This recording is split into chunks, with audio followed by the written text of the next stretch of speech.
Decía un personaje, un señor ilustre en nuestro país.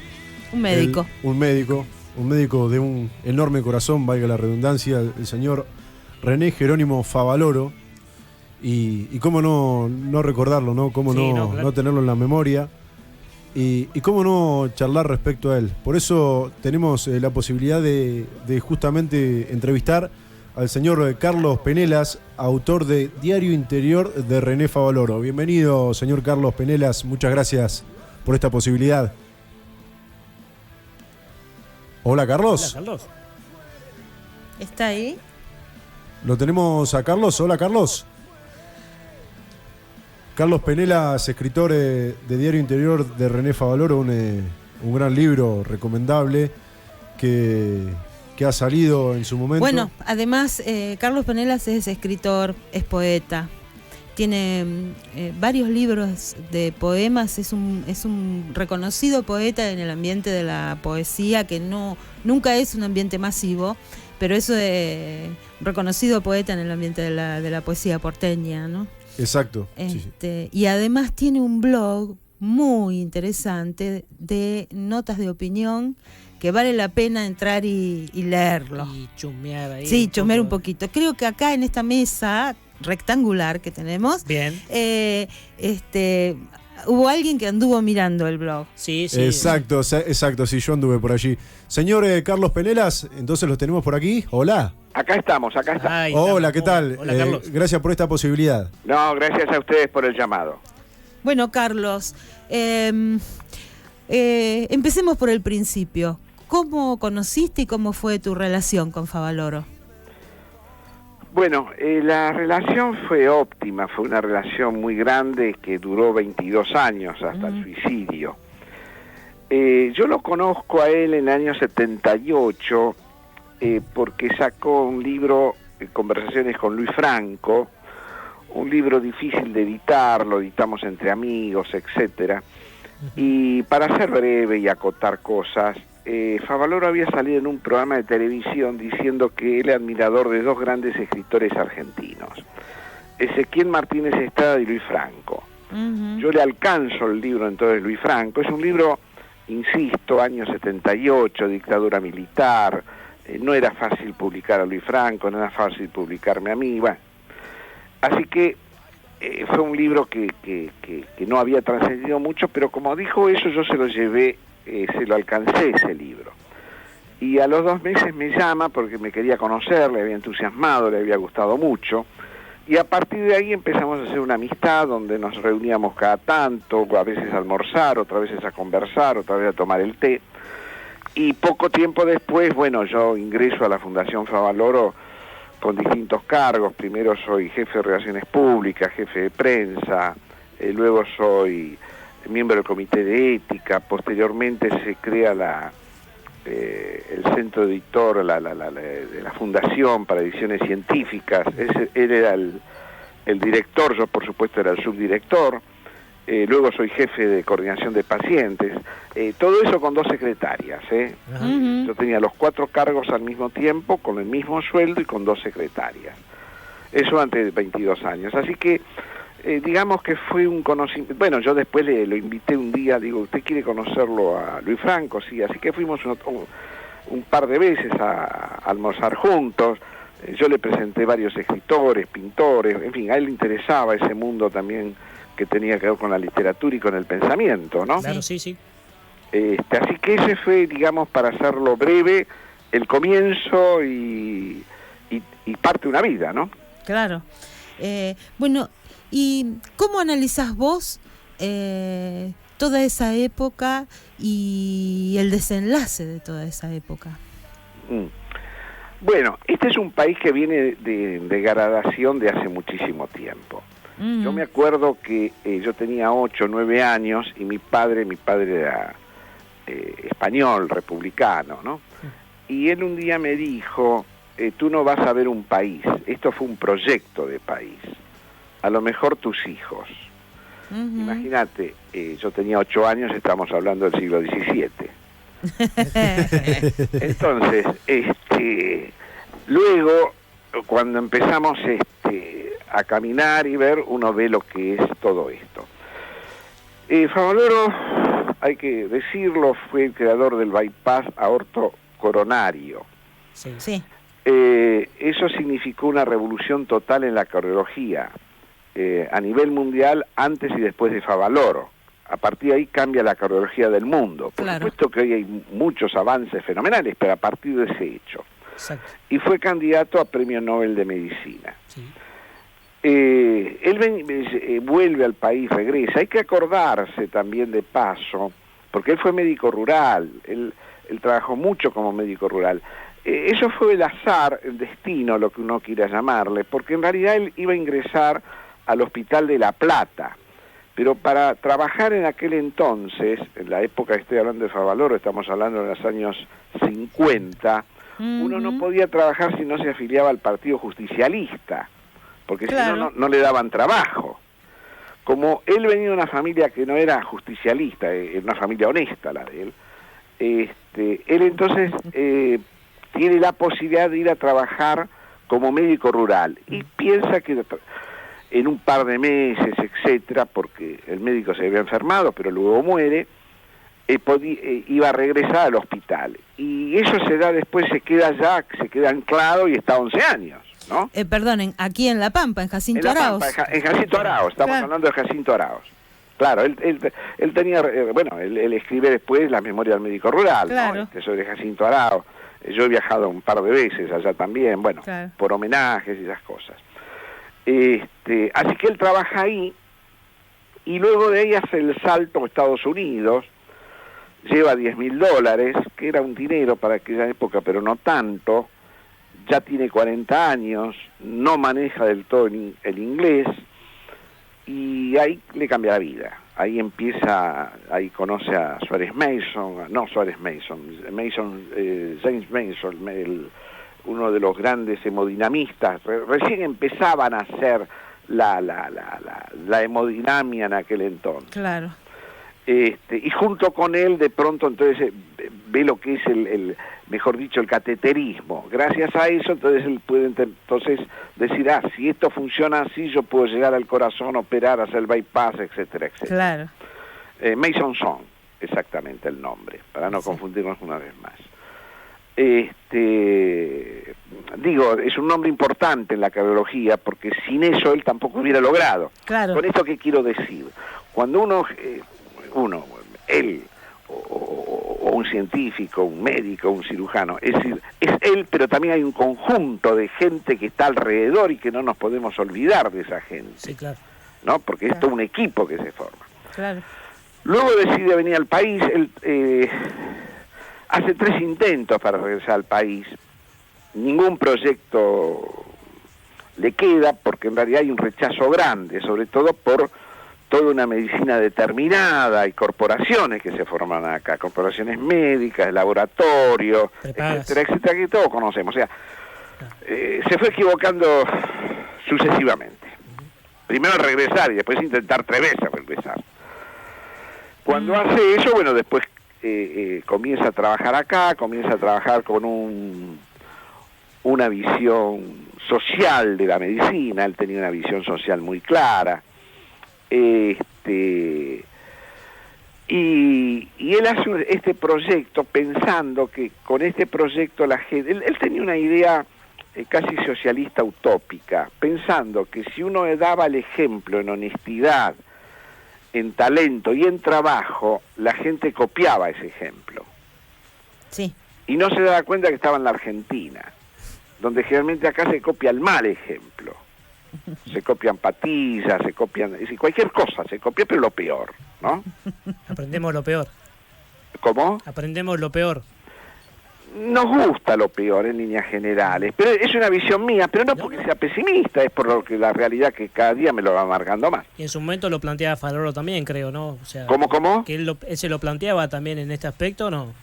No, él tenía un sentido más bien utópico. Él creía que se podía cambiar la sociedad. Claro. Yo esto lo dijo muchas veces. Él pudo cambiar la sociedad, la cardiología mundial, pero no pudo hacer nada por la sociedad argentina. Uh-huh. Es decir, hay islas que recuerdan a Favaloro. Un ejemplo, y no es vanidad, Yo he sacado el libro en el 2003. Sí. Hicieron 2 ediciones en el momento. Sí. Hace 15 años que a ninguna editorial le interesa reeditar ese libro, porque no hay público. Claro. No hay mercado. Porque además ya se han olvidado. Fíjense ustedes que esta sociedad, y perdónenme, prácticamente el 70% tiene 50 años. De ese 70% tendríamos que ver cuántos son los de 30. Claro. Hay gente, pero si hay gente que no sabe quién fue Garibaldi, que van a saber quién fue Favaloro. Sí, como que No, hay porque... una discontinuidad en muchas cosas en ese aspecto. Sí, No, sí. no, y el nivel además de ignorancia Sí. y de salvajismo es cada día peor. Entonces, él lucha contra todo eso, porque además Sí. lucha contra la ANA, lucha contra laboratorios, lucha contra determinados tipos de empresas, y lucha con una burocracia feroz que es el Estado, Claro. ¿no? Entonces, no es una sola cosa, son muchos. Y además, tenerlo presente a Favaloro para cierta gente es contradictorio, porque era un hombre honesto. Entonces Claro. es difícil poner como ejemplo a hombres honestos. Es decir, ¿por qué no vamos a acordar de Lisandro de la Torre? Un ejemplo, yo qué sé, murió hace 1000 años, pero igual, ¿no? Sí. Pero bueno, eso es una visión. Entonces, él trabajó mucho para eso, y luego viene un desenlace muy grande, porque es claro, no se podía firmar convenios con la fundación, porque para firmar convenios había que dar plata a los sindicatos. Claro. Había que firmar con el secretario general o el adjunto o el tesorero o quien sea. Entonces se firmaban ciertos convenios con sindicatos chiquitos. Por ejemplo, yo logré firmar convenio con actores. Ujú. Pero eso porque era amigo yo de un montón de actores, Jorge Rivera López, Onofre Lovero, gente además maravillosa, ¿no? Pero no se podía formar, porque una institución así se mantiene con sindicatos más o menos grandes. Claro. Sí, sí, para poder sostenerse, claramente, sí. Claro, entonces y después viene todo un debacle social, también político cada vez más. Internamente también hay una serie de cosas que juegan, muere la mujer, eso le genera un cuadro, no lo aparenta él, pero evidentemente un cuadro depresivo, Claro. ¿no? No, insisto, no es que él lo aparentaba, No, claro. pero internamente lo vivía o se vivió. Después empieza a haber seres siniestros alrededor, porque esto es lo que siempre pasa, ¿no? Se empieza... Es más, en el último tiempo los 3 o 4 amigos que teníamos ahí nos costaba mucho llegar a él. Se hacía muy difícil. Y se hacía difícil porque él empieza a escuchar voces que eran... En fin, es un poco como el amigo del campeón en el box, ¿no? Interesante. Es buen... Está claro el ejemplo. Sí, es claro. Totalmente. Es claro el ejemplo. Entonces ahí es donde viene toda una debacle. Fíjense ustedes que hoy en día el único amigo que quedó fui yo, porque los 2 o 3 amigos, no tenía muchos amigos, eso hablaba bien de él también. Ujú. Ya murieron porque era gente grande, toda, Claro. ¿no? El doctor Mosenberg, por ejemplo, un hombre encantador. El doctor Masnata no sé si vive, pero si vive tiene que tener como 95, 96 años. Y después 2 o 3 más que en fin, se perdieron, ¿no? Sí, sí. Entonces, pero en su momento todo eso, bueno, la fundación es otra cosa, además no era el proyecto de él, el proyecto de él nunca pudo funcionar. Es más, él hace 3 proyectos de salud para el país y a 3 presidentes distintos le lleva el proyecto. Bueno, Sí. eso habla cada Como uno. proyecto de salud para todo el país, ¿no? Exacto, sí, sí, integral. Claro. Los 3 quedaron cajoneados. Claro. ¿Soy claro con lo que voy diciendo? Total y Sí, sí, absolutamente. exacto, estamos a escuchando veces atentamente uno, por eso. a veces uno se pregunta, porque simbólicamente ha tenido mucho efecto el suicidio de Favaloro, y en realidad uno se pregunta si no será, es una sociedad que se suicida, no es un tipo que se suicida. No, él es el símbolo del emergente de un montón. Yo eso lo señalé en su momento y lo señalé más en mi libro. Es una sociedad lo que ocurre, porque cuando ocurre es lo mismo pasa en la época de Lugones, etcétera. Claro. Es decir, ¿qué es lo que ocurre con determinados hitos? Además es así, ¿no? Y él lo que tenía, porque lo que es increíble, el reconocimiento mundial que tenía. Claro. Sí, por ¿no? eso mismo. Hay un reconocimiento mundial fenomenal, ¿no? Y acá mucha de la gente, claro, es lo que generalmente hay, la hipocresía, la vanidad, la falta de escrúpulos. Yo lo veía gente miserable, definitivamente miserable, que de pronto hablaba, qué grande el doctor, esto que el otro, y después podía ponerle un palo en la rueda cuando en el mejor momento, ¿no? Era un discurso y no el gesto real. Claro, sí, porque, bueno, eso lo he conocido mucho. Yo como jefe de Relaciones Públicas, imagínate vos que conocí presidentes, secretarios, ministros de Cultura. Es larga la lista, es larga la lista. Es larga la lista. Es para suicidarse, Carlos. No, yo escribo poesía y me salvo. No, y siempre, además nunca me lo creí eso. Claro. No, bueno. La diferencia mía era otro tipo de cosa. Es decir, yo estuve en la fundación y lo apoyé en todo porque era admirable el proyecto. Claro, ¿no? eso muy claro, sí. El proyecto de salud que él tenía para la sociedad, para la cardiología, pero para la salud en general. Porque además esto, ¿cómo se hace? Ejemplos tontos. Él cambiaba la media suela del zapato. Era un tipo que lo veo en un acto que hay, se descompone alguien y dice, Carlos, sacame a la gente, y lo empieza a atender al tipo en el suelo. Sí. Claro. Era un médico en todo, Claro. ¿no? Sí, un profesionalismo y una ética. Sí, una vocación, ¿no? Sí, era una vocación, pero además es una ética que no se ve más. Y él cuando hablaba del croto, lo hablaba en serio. Yo le llevaba crotos, porque le llevaba poetas o escritores para que atendiera. y los atendía, y además atendía a ese como atendía, yo qué sé, al hijo del portero o cualquiera. Y además íbamos, son ejemplos menores, pero hacen una persona. Salíamos de la fundación y se acompañaba a la verdulería, que tengo que comprar verdura, íbamos con él, y después íbamos a la panadería, hacíamos la compra, veníamos con bolsa y se la ayudaba a cargar en el baúl del coche, y por ahí pasaba por la panadería y dice, no, comprale a tus pibes esta docena de facturas, que acá las medialunas y los pan de leche son ricos. Ese era cotidiano. Sí, un tipo común. Claro, pero es un poco lo que decía Raúl González Tuñón. Un poeta es como cualquier hombre, pero cualquier hombre no es un poeta. Sí. Bueno, sí, claro. Y acá pasaba con Favaloro, era como cualquier hombre, pero de pronto tenía todo eso. Pero cualquier imbécil, ustedes lo deben saber, o cualquiera de nosotros, un concejal, un intendente, esta gentuza que anda a vuelta por ahí, que de pronto tiene humos Eso siempre me lo decía Carlos, que no se te suba nunca el humo a la cabeza. Te lo recomendaba. Claro. Pero, digo, uno viene también de un hogar así que... Claro. Tengo otros defectos, pero ese no lo tengo. Carlos, me siento tentada de seguir hablando de política, pero voy a resistirme y te voy a preguntar sobre poesía. Está... bien, estoy por sacar un nuevo libro de poesías que creo que va a salir en 1 o 2 meses, Ofrenda de la Luz. Ajá. Es un libro dedicado a Héctor Giochini. Yo me formé mucho con Héctor Giochini. Héctor Giochini fue uno de los grandes poetas argentinos, Sí. Fue uno de los grandes latinistas que tuvimos, profesor en Oxford, en Israel, etcétera, un hombre de otra dimensión, olvidado naturalmente.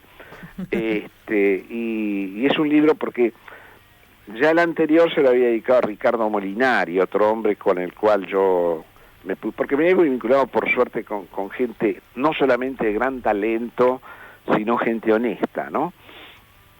Yo siempre dije, en mi familia no hay ningún militar, ningún sacerdote. Bueno, y Giochini, un hombre realmente de talento. Así que Ofrenda de la Luz estará por salir. Sigo escribiendo, sigo haciendo, por supuesto, poesía y... Hay otros proyectos, digamos. No, sí, eso...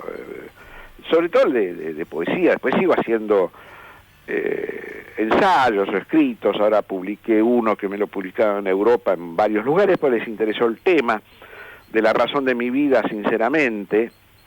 Ajá, qué interesante. Sí, es un libro, un artículo, ¿no? Es un artículo. ¿Y ese artículo está en tu blog? Sí, está, claro. Está en mi blog y está por un montón de lados. ¿Cómo buscamos el blog? www.carlospenelas.com .com, ¿no? Sí. .com, sí. Bárbaro, así lo buscamos. Excelente. Digo, para leerlo. Haciendo... bueno, sí. Excelente, sí. También. Ya hemos ahondado un poco en el blog y la verdad es más que interesante. Haciendo referencia un poco al libro en sí, el diario interior de René Favaloro. Sí. ¿Qué podemos encontrarnos en este libro entonces? Porque es más que interesante la tapa y el título en sí, ¿no? ¿De qué manera desanda la vida de Favaloro o de qué manera se desarrolla esta amistad tan particular, ¿no? Tan linda? Bueno, para hacerlo en 2 palabras, él muere, se suicida en el 2000, yo el libro lo saco en el 2003. Yo sabía que no tenía que escribir, no sabía cómo lo tenía que escribir. Uh-huh. Eso me llevó mucho tiempo pensarlo. Soy lento, soy hijo de gallego, no me da la cabeza. Entonces pienso con lentitud. Entonces lo que hice es una técnica, la técnica del mosaico. Es decir, el que quiera ver cuándo nació, cuándo se casó, cuándo cumplió años, qué hizo con tal cosa, que no compre el libro, no pasa por ahí el libro.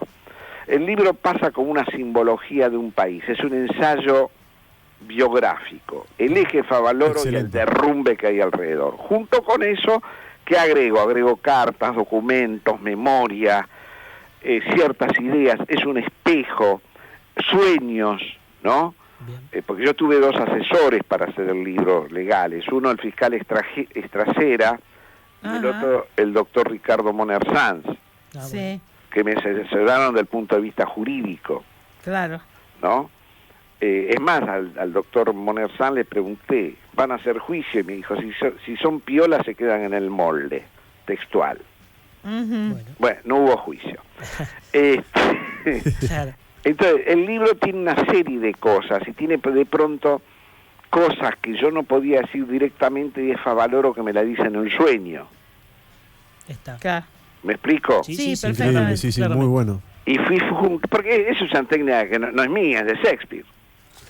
Shakespeare ya lo había hecho. Exacto. Entonces, como uno lo leyó a este señor, claro, esto lo hizo bien. Está, bueno. lo va replicando. Está muy bien, está perfecto. Entonces, el libro tiene eso, tiene, por un lado, documentos, cartas, ciertas publicaciones de diarios, lo que yo voy conversando, cómo lo vamos, anécdotas, ¿no?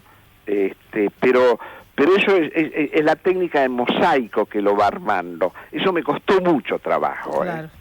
Porque por ejemplo, por ahí en la página 32 hay un hecho determinado y en el 66 es el mismo hecho pero visto de otro ángulo. Claro. ¿No? Sí, otra mirada y otra. Claro, entonces eso, y después al final sí, lo que hice es una cronología de lo que pasaba en el país, de lo que pasaba en el mundo, de lo que pasaba, una segunda columna en los descubrimientos científicos, fundamentalmente cardiológicos, de 1920 hasta el 2000, y la última columna, la biografía de Favaloro. Claro. Entonces, la persona que quiere ir viendo el contexto de eso, es una cosa más que tiene. Excelente. Pero el libro, ojo, es que eso es parte del libro también, ¿no? Y le da otra dimensión también a los logros en vida que tuvo Favaloro justamente en relación a la medicina, ¿no? En relación a pero además ubicando lo que pasa en el mundo, porque de pronto hay una guerra civil española y él, bueno, en ese momento es chico, pero hay que acordarse que el tío era socialista, porque Favaloro nace el 12 de julio, pero lo anotan el 14 por la Revolución Francesa. Increíble, es como el aleteo de la mariposa que dicen por ahí, que afecta, el aleteo de una mariposa en cierto lugar afecta en el resto del mundo, ¿no? Y esto es un poco eso también, ¿no? Interesante, como lo plantea usted. Es que en algún punto es así, porque de pronto lo que nosotros vamos haciendo, a ver, no quiero ser pesado, pero aquello de Ortega, por favor, para hacerlo fácil, sí. de que yo soy yo y mis circunstancias, es eso, es decir, soy yo, pero de pronto hay un contexto determinado, ¿no? Exacto, y eso le da... Y lo que sí quiero dejar planteado, porque eso lo escribí yo en La Nación y en varios diarios y en medio y en la televisión en su momento, ahora que murió De la Rúa. A De la Rúa, si quieren, échenle la culpa de muchas cosas, pero le echaron la culpa que parte del subsidio por De la Rúa por no haber leído la carta. Y eso no es real. Ajá. La carta le llegó tarde a De la Rúa. Está claro, eso no tuvo nada que ver en esto. Claro. Él se suicida un sábado a las 2:30 de la tarde y el cadete de la fundación, la historia es muy larga, sí. En lugar de llevarlo, porque lo mandé yo, a Presidencia de la Nación, a la Secretaría Privada del Presidente, lo dejó en mesa de entradas el jueves a las 6 de la tarde. Claro. No le llegó nunca. Nunca llegó la carta. Claro, entonces, él dice, la leyó el domingo, y sí, la leyó el domingo, pues ya van a alcanzar el domingo, pero él no leyó esa carta. Esto no significa que con esa carta lo podía ayudar en 24 horas, porque no era otro problema. Él estaba pidiendo una ayuda en 24 horas. No, pero queda claro el hecho de que no vino por ese lado, claramente. Para nada. Y además la ayuda no la podía dar él, así quisiera, en 24 horas. Claro. Pero ese es otro tema. Está bien, está muy bien. Pero eso es importante porque yo tuve que salir, lo mismo que también le criticaron a Escribano, que en ese momento llevaba en la parte de la Nación, porque no había él hecho público una carta que hace después, porque es una carta privada que le manda Escribano. Claro. Él hace pública después, pero no la puede hacer pública antes, como si a mí me manda una carta privada y yo la hago pública. Claro. ¿No? No es así. No. Pero lo que pasa es, claro, vivimos en una sociedad donde todo está al revés, bueno, ni hablar de los partidos políticos y la gente que se cambia y que es esto y que es el otro, y la cosa además es de una desvergüenza total.